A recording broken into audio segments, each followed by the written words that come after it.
Welcome back to Dad's Garage. Today we're going to do our oil change on the 2019 Tundra. This is the 5.7 liter, so it's the bigger of the two engines. The things you're going to need for this are, you're going to need 8 quarts of oil. These suckers take a lot of oil. You're going to need the oil filter, which I'll show you really quickly here. These are not your normal canister oil filters. That's what they look like. In the box, you'll get a couple of O-rings, and you'll also get this little drain, which I'll show you how to use that later. But that's what comes in the oil change kit on a Tundra. You'll also need a 14mm socket to take off, to loosen the drain plug. And you need this special wrench that are required for Toyotas, and there's several different ones, so you do need to look up your particular model to see exactly which one of these you need, because they are a little bit different in configuration. They have some at the auto parts stores. Usually they're really wimpy, little thin steel, but I ordered this one online. It is a Motive Tools MX2320.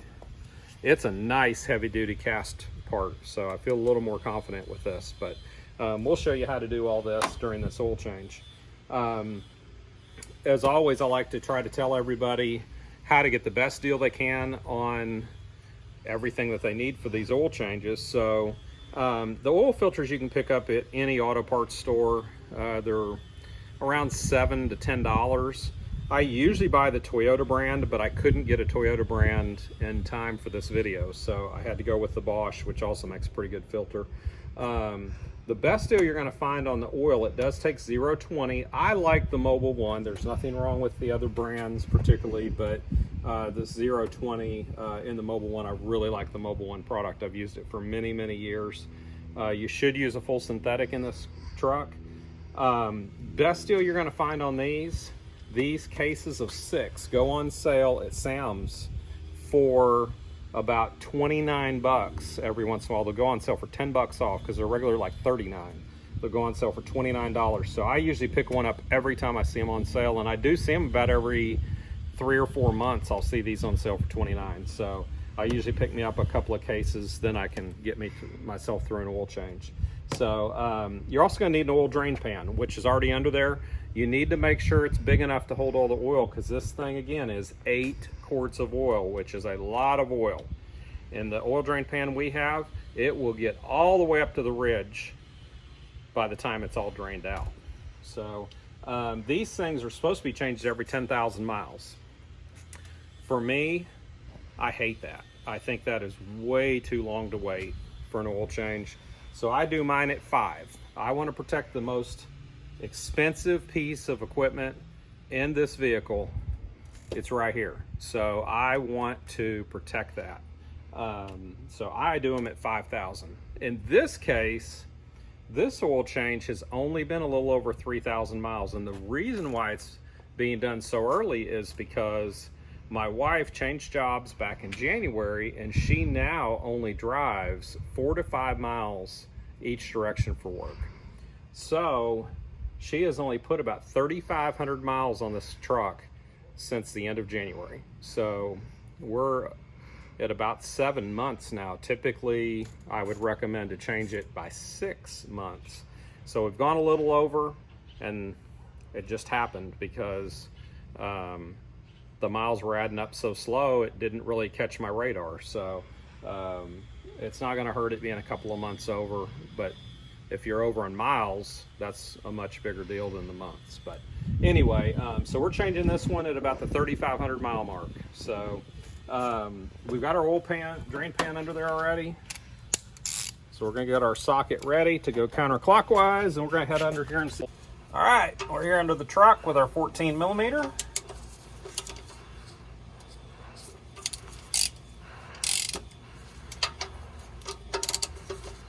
And of course we're going counterclockwise. Bust it loose a little bit, and don't do this when you first get home off of a drive, because this oil will burn you.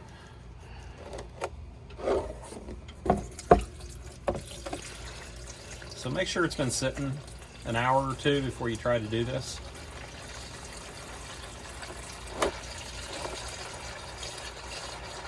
Okay, we're gonna let that drain for about 5 to 10 minutes and then we'll be right back. All right, one of the other things that I recommend you do, it doesn't have to be done, but I recommend it, is to change the gasket each time. Your auto parts store will have these that'll fit your particular drain plug and your application. I recommend you replace this because a lot of these, some of them are aluminum, like this one is aluminum with a rubber coating on it. Once they get smashed, you take a higher risk of a leak if you don't replace the drain plug gasket. So go buy a little package of them, or even on Amazon if you know what size plug you've got. I think I picked up a 10-pack of these on Amazon for like $3. And if you go to the auto parts store, it's probably $3 for 2 of them. That's probably what it'd be. So get a new gasket so you make sure and get a good seal. The last thing you want to do is start leaking oil out. So wipe that drain plug off real good, remove that gasket, put the new gasket on. Make sure you have the right kind though. Some of the vehicles use a crush washer like this that actually screws onto the plug and then crushes to make the seal. Some take big aluminum ones, so I keep kind of an assortment here of different ones, but these are the particular ones for the Tundras. All right, we're down to a pretty slow drip. Usually I let it get to where it's a little slower than this, but my son's coming in here with this Corolla in just a minute. We're gonna do the oil change on it too, so I need to kind of hustle along here a little bit. But we're gonna wipe all this oil off, wipe the surface, make sure the gasket's not sticking to it, which we know it was on the other plug, but then we're gonna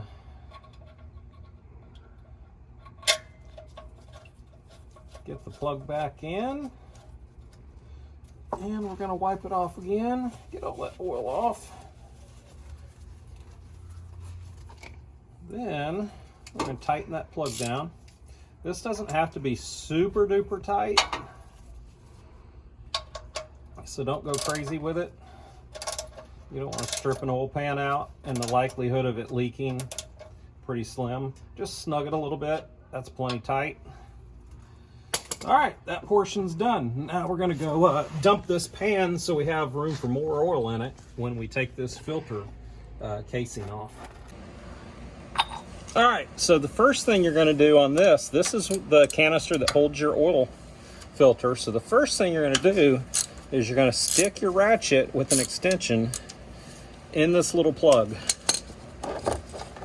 And you'll get a little bit of oil, but not a lot when you take that off.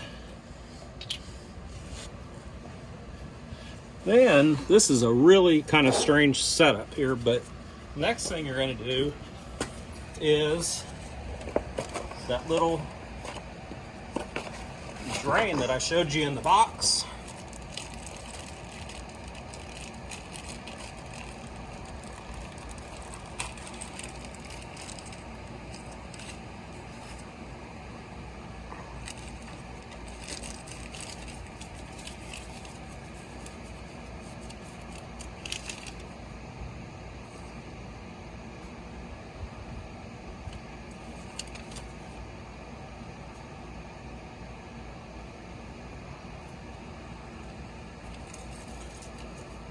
So you're going to take this little gizmo, I think that's the technical term for it, and you're going to stick it in that hole where that plug came out, and you're going to have to push hard. But when you do, it's going to start draining off the oil that's inside this filter in the filter housing. There's actually like a spring-loaded part in there, and when you do that, it pushes up and allows the oil to flow out. So we're again going to let this drain until it gets almost completely done, where it's down to a drip. All right, we're down to a drip. So now what we're going to do is we're going to pop that thing off. And you'll notice when you pop it off, the little O-ring came out. You're going to put a new O-ring in there because that's what seals that plug that we removed earlier. And that comes in the kit too. Make sure you get an oil filter, a good quality oil filter that comes with the kit that has O-rings in it. You do not want to use those old O-rings. All right, So then you're going to take your funky tool and it's going to fit on here. There's some notches in that little cap.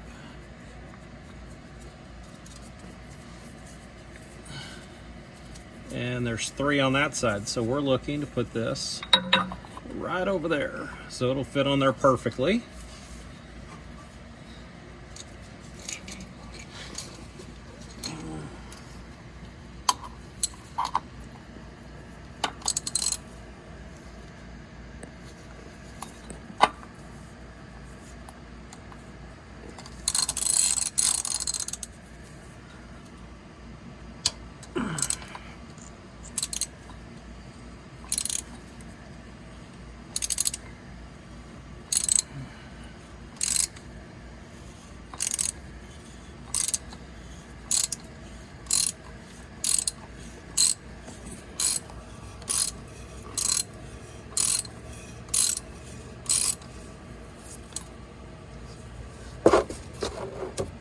Make sure to position our pan because it's going to start leaking here in a second.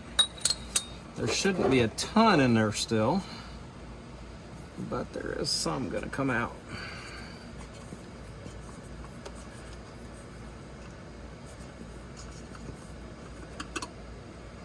But not a whole lot. There we are. There's our filter.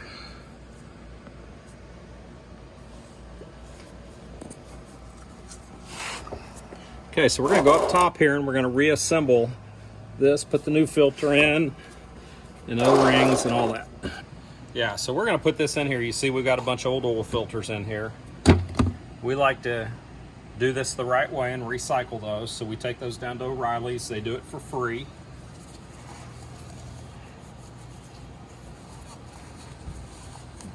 Take a paper towel, kind of wipe this out a little bit, just get any dirt and grunge out of there.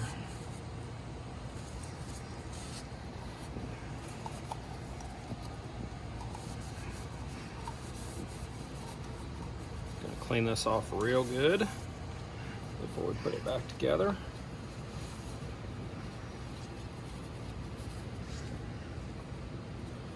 And here's where our O-ring is. So we're gonna get that old O-ring off.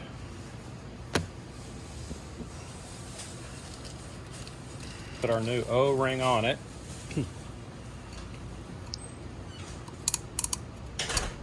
Make sure you get it right back in that groove where it came from. And then we're gonna take our filter. And we're gonna slide it back on there. It doesn't matter which way this goes. And just push it all the way down. Make sure it's all the way down. And then we're ready to go reverse the process. All right, so now we're just gonna put this thing back in here, start screwing it back on.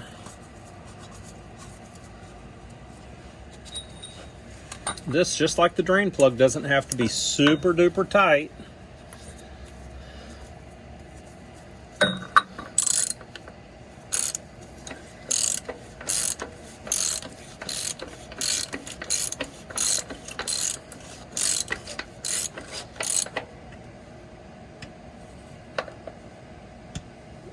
Okay, and that is back on. We're going to get this last little O-ring. We're going to clean this plug back off.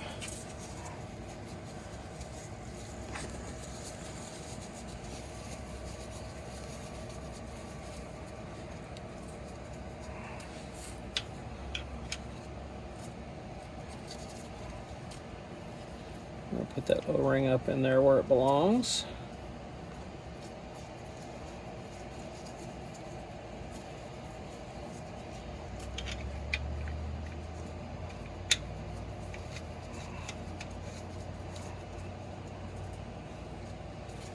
And then we're going to snug it down just a hair.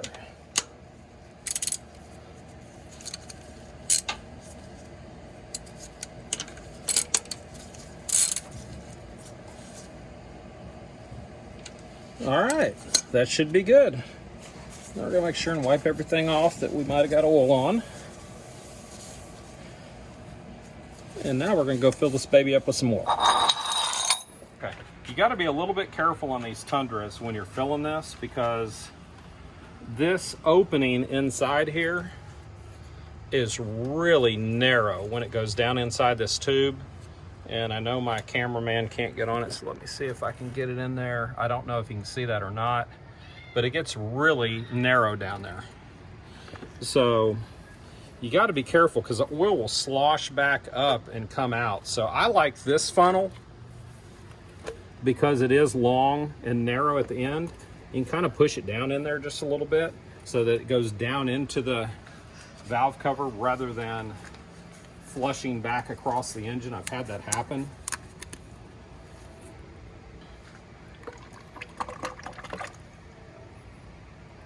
And you can even see this, it starts to come back up that filler neck just a little bit. So you got to kind of be careful a little bit with it, or you're going to make yourself a little bit of a mess to clean up. It's not the end of the world, but it is a little bit to clean up. So go kind of easy at it a little bit. Keep an eye on that filler neck. Make sure it's not coming back up it. So we're gonna go ahead and get all 8 quarts in there, and then we'll be back with you right after that.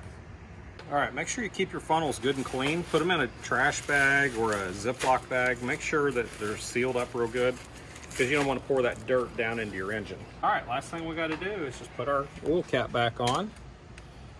And that does take 0.20, by the way. I think we mentioned that at the beginning, but it is 0.20 full synthetic. So we are pretty much done, but there's one more thing we want to do before we do completely finish the job. And that is we want to lower the hood, and this driveway's slanted. So we want to get this thing on a flat surface so that we can check the oil. And we also want to observe around the drain plug and around the fuel filter, the oil filter canister. We want to observe those areas to make sure we don't have any leaks. All right, so the final thing we're going to do here is we're going to come over here and we're going to pull this dipstick. It's the orange handle right here. We're going to pull this dipstick and check our oil level.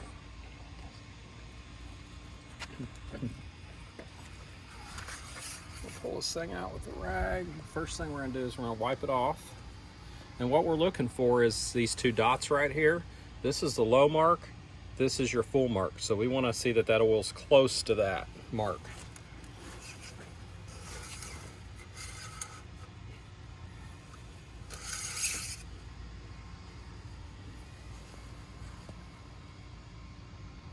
And it looks a little bit low right now, but the engine oil, it could be up in the engine still. We're going to let it sit for just a moment. Let that oil drain back out of the engine down to that pan so we can get a good reading on it. So we'll check that. We'll give it a couple of minutes and we'll check it again. Okay, so we are going to get back to checking this oil now.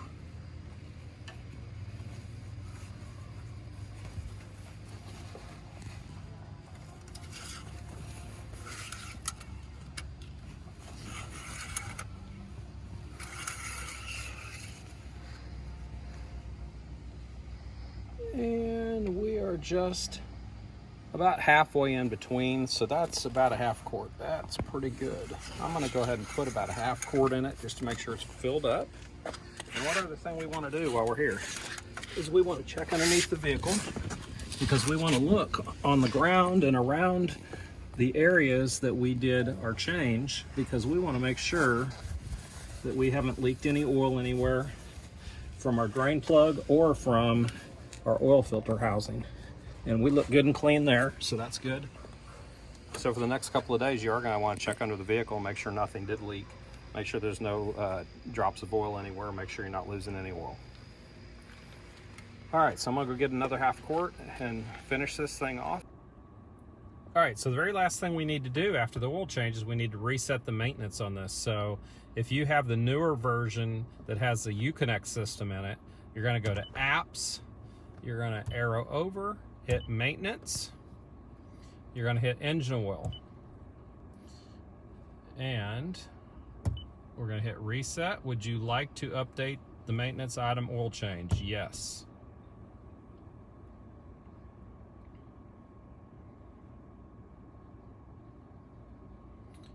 Okay.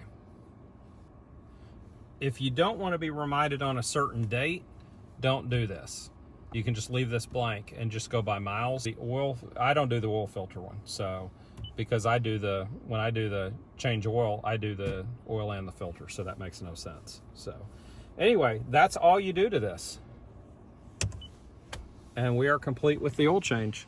So hope you guys got something out of this. I hope it makes you a little more comfortable doing an oil change if you've not done one of these before. But anyway, I hope you liked it. Hope that you got something out of it. And please hit the subscribe, and please give me the thumbs up. I'd appreciate it. Any questions or comments, put them down below, and we will catch you next time on Dad's Garage.